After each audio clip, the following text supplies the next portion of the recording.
Okay, we're here at the Selling Sickness Conference in Washington, D.C., and I'm joined by Dr. Margaret McCartney, who is a family physician practicing in Glasgow, Scotland, and she is the author of a new book called The Patient Paradox. She's here to talk to us about her book.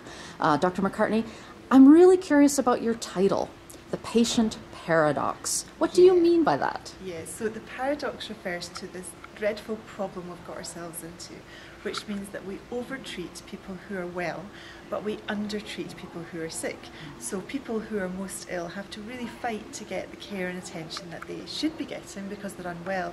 Whereas if you're someone who has no symptoms at all and is otherwise going about their life, our health service in the UK and the private healthcare industry behind that are very anxious to get you in for as many tests as possible, which won't benefit you and will end up with you being overdiagnosed, overtreated and harmed because of medicine. I think this is a bad situation to be in. Right. So what in fact motivated you to write this book? Really, my work as a GP fundamentally, so I work in practice 2.5 days a week, and I suppose the recurring problem that I have is it's very hard, particularly for people with mental health problems who, because of their illness, may find it quite hard to push for themselves to get help and care. And we're in this terrible situation where it can be 3 or 4 months for cognitive therapy to be given to someone who's suffering. Yet if you want to have any screening test done, someone might phone you up to encourage you to come in for it, even though you're feeling completely well. So the problem is resources. The resources, in my mind, are not going to people who are sick and who most benefit from it, but they are going to people who are well and who have a very low chance of benefit, but quite a high risk of harm. Okay, and it sounds like you may have had some experiences in your own practice where you saw some of these things happening. Do any examples kind of stand out in your mind? Sure. I mean, one thing that I keep noticing is that private healthcare companies are very keen indeed to invite people in to have lots of tests done.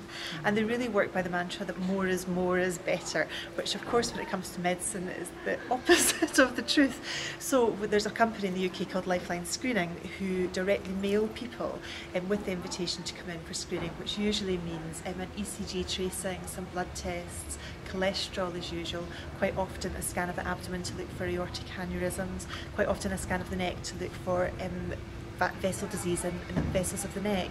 And these tests are done for usually about £100 or £130, which is quite a lot of money for most people, but especially if you're working to a pension, which a lot of my patients will be doing.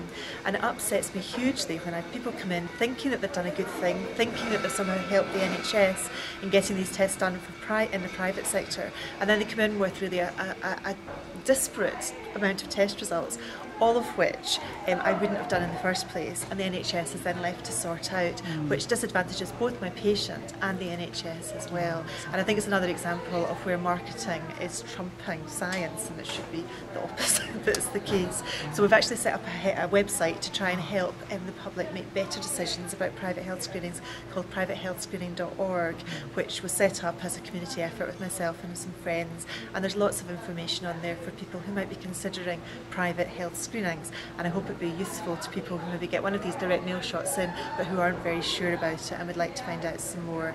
And we have no conflicts of interest other than we work in the NHS, and the website is free to use. There's no advertising on it at all. Right, which leads me to my next question, which is, what do you hope people who read your book will be kind of impelled to do after they read it? Yeah. Well, one of the big issues that I really have is, what is medicine for? Who do doctors work for? And at the moment, I think that doctors are working primarily for the government and the targets that they set us, rather for our patients.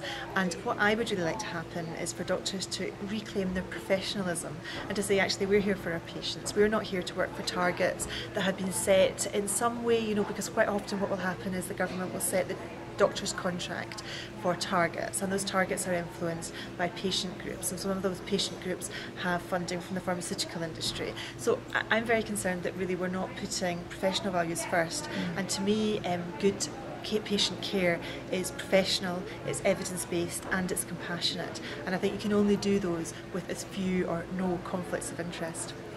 Excellent. Well, thank you so much. It's my pleasure. Thanks for talking. Okay. Bye-bye.